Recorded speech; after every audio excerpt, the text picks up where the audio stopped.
Kailan daw ba nakukuha ang earnings sa Facebook? Guys, ang earnings or ang kita natin sa Facebook ay nakukuha tuwing 21st ng buwan. Okay? So for example, yung earnings mo last month ng October, ng buong October, ay makukuha mo ng November 21.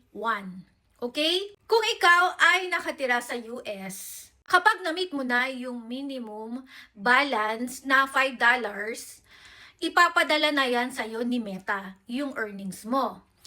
Kapag ikaw naman ay nakatira outside ng US, for example, Philippines, or nasa Japan ka, or nasa Europe ka, ang earnings mo ay makukuha mo depende sa payout method na nilink mo sa iyong payout account. For example, ang nilink mo ay PayPal or bangko sa payout account mo.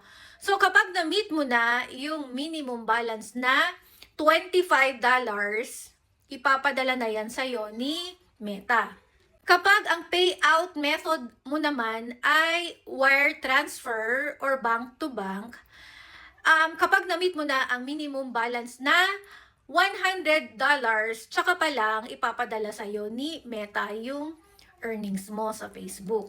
For example naman, hindi mo na-meet yung minimum balance or yung minimum threshold. Ipa-plus na lang yan sa susunod na earnings mo sa susunod na buwan. Okay? Hanggang sa ma-meet mo yung minimum balance or yung minimum threshold.